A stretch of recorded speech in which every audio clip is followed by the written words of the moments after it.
ஆண்டவர் இயேசுவிலே எனக்கு அருமையான சகோதரிகளே, சகோதரர்களே, மாதா தொலைக்காட்சியினுடைய அன்பர்களே, தினம் ஒரு திருப்பாடல் நிகழ்வின் வழியாக உங்களை சந்திப்பதில் நான் மகிழ்ச்சி அடைகிறேன். தினம் ஒரு திருப்பாடல் நிகழ்வில் இன்றைக்கு நாம் பதிலுரை பாடல் 71 சிந்திக்க இருக்கின்றோம். மிக அருமையான ஒரு திருப்பாடலாக இது அமைகிறது. என் வாய் நாள்தோறும் உமது மீட்பை எடுத்துரைக்கும் என்கின்ற பதிலுரையோடு இந்த திருப்பாடல் துவங்குகின்றது. ஆண்டவரே என் கோட்டை, ஆண்டவரே என் அடைக்கல பாறை என்கின்ற வசனங்களோடு இந்த திருப்பாடலின் முதல் வரிகள் துவங்குகின்றன.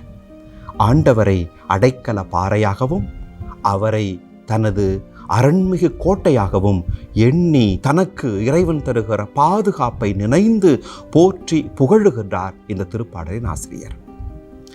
இந்த திருப்பாடல் முதியவர் ஒருவர் வயதான காலத்தில் இறைவன் தனக்கு செய்த நன்மைகளை எல்லாம் நினைந்து பாடுவதை போல இந்த திருப்பாடலின் ஆசிரியர் இதை எழுதியிருக்கிறார். ஒருவேளை தாவீது அரசர் தனது முதிர்ந்த வயதில் இந்த திருப்பாடலை எழுதியிருக்கலாம். அல்லது எரேமியா புத்தகம் 1 அதிகாரம் 5வது வசனத்தில் தாயின் கருவில் உருவாகும் முன்பே நான் உன்னை அறிந்திருக்கிறேன் என்று ஆண்டவர் சொல்லுகிற அந்த வார்த்தைகள் இன்றைய திருப்பாடல் 71 6வது வசனத்தில் மீளவும் வருவதை நாம் ஒப்பீடு செய்கின்ற போது இந்த ஒப்பீட்டின் அடிப்படையில், மொழி நடையின் அடிப்படையில் ஒருவேளை எரேமியா இறைவாக்கினர் கூட இந்த திருப்பாடலை பாடியிருக்கக்கூடும் என்கின்ற ஒரு கருத்து விவிலிய அறிஞர்களால் முன்வைக்கப்படுகிறது. எதுவாக இருந்தாலும் ஆண்டவரை பாறை, தனது கோட்டை என்று புகழ்வது இஸ்ரேல் மக்களினுடைய ஒரு மரபு. ஏனென்றால் இஸ்ரேல் மக்களுக்கு யாவே இறைவன் மலைகளில் வாழுகிற கடவுளாக இருக்கிறார். ஆபிரகாம் தனது மகனை மோரியா மலை உச்சிக்கு பலி செலுத்த அழைத்து போகிறார். இறைவன் மோசேவுக்கு சீனாய் மலையின் உச்சியில காட்சி கொடுக்கிறார். இப்படி பல நிகழ்வுகள் இறைவனை மலைகளின் கடவுளாக இஸ்ரேல் மக்களுக்கு எடுத்து காட்டுகிறது. திருப்பாடல் 121 கூட நாம் பார்ப்போம், மலைகளை நோக்கி என் கண்களை உயர்த்துகிறேன் என்று பாடுகின்ற போது மலைகள் மேலே இறைவன் இருக்கின்றார். யாவே இறைவன் மலைகளின் மீது இருந்து கொண்டு இஸ்ரேல் மக்களை பார்த்து கொண்டே இருக்கிறார். நம்முடைய செயல்பாடுகள் ஒவ்வொன்றையும் அவர் இருந்திருக்கிறார். ஏனென்றால் உச்சியில் அவர் இருப்பதனால அவருடைய கழுகு கண்களுக்கு எதுவும் தப்பித்து போகாது. நமது செயல்பாடுகள் அனைத்தையும் அவர் அறிந்தவராக இருக்கிறார். அதே வேளையில் நம்மை தாக்க வருகின்ற, நமக்கு தீங்கிழைக்க வருகின்ற எதிரிகள் அனைவரையும் பார்த்து கொண்டிருப்பவராக இறைவன் இருக்கிறார். எனவே மலைகளின் உச்சியில் அவர் இருப்பது என்பது நம்மை பராமரிப்பது, நம்மை பாதுகாப்பது, எதிரிகளிடமிருந்து நம்மை காப்பாற்றுவது என்கின்ற சிறப்பான செயல்களுக்கான அடிப்படையாக அமைகிறது.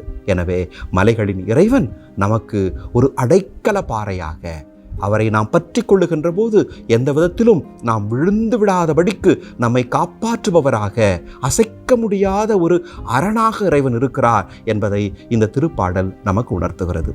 அதை போலவே இறைவன் அரண் சூழ்ந்த கோட்டையாக இருந்து இஸ்ரேல் மக்களை எதிரிகள் அனைவரிடமிருந்தும் பாதுகாப்பவராக இருக்கின்றார்.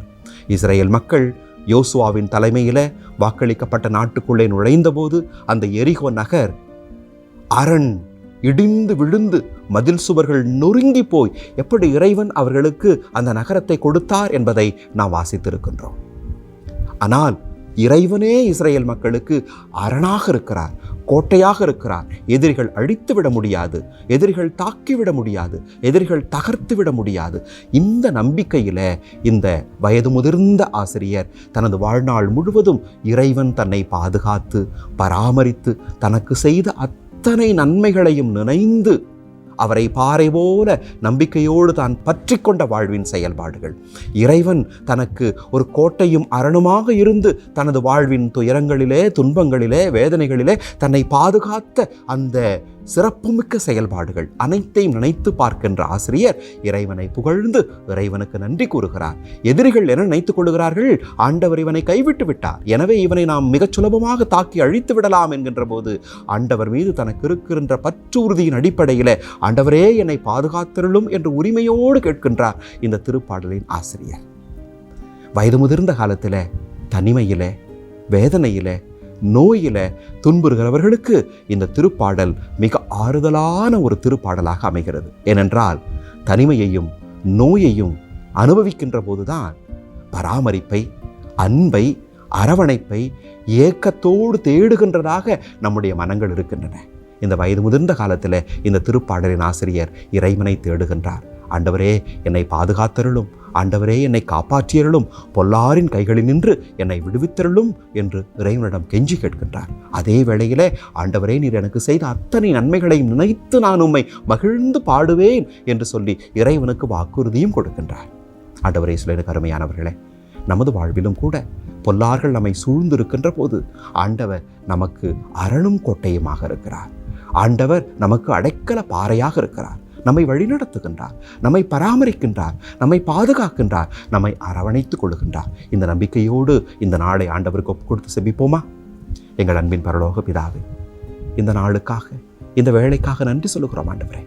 ஆண்டவரே, இந்த புனித வாரத்தினுடைய 2வது நாள் செவ்வாய்க்கிழமையில உமது மகன் எங்கள் மீது கொண்ட அன்பினாலே மனிதராய் பிறந்து வந்து சிலுவை சாவை ஏற்றுக்கொண்டு எங்களுக்காக மரித்து உயிர்த்து வாழ்வை கொடுத்த அந்த மாபெரும் அன்பை நாங்கள் நினைந்து தியானித்து கொண்டிருக்கின்ற இந்த நாட்களில் எங்களுடைய வாழ்வின் துன்பங்களில் பொல்லார் எங்களுக்கு எதிராக இருக்கின்ற போது, எங்களுக்கு எதிராக பிறர்கள் பொறாமை உணர்வுகளோடு சதி திட்டங்களை தீட்டுகின்ற போது, எங்களுக்கு எதிராக அவர்கள் பல்வேறு விதமான செயல்பாடுகளை மேற்கொள்ளுகிற போது, ஆண்டவரே, நீர் மட்டுமே எங்களை பாதுகாப்பவர், ஆண்டவரே, நீர் மட்டுமே எங்களை காப்பாற்றக்கூடியவர், உம்மை மட்டுமே நாங்கள் பற்றிக்கொள்ள முடியும், நீர் மட்டுமே எங்களை உமது சிறகுகளின் அடியில இணைத்து கொண்டு எங்களை காப்பாற்றுபவராக இருக்க முடியும் என்கிற நம்பிக்கையில உமது அடைக்கலத்தை தேடி வருகிறோம். எங்களை அரவணைத்துக் கொள்ளும், பராமரித்துக் கொள்ளும், பாதுகாத்துக் கொள்ளும்.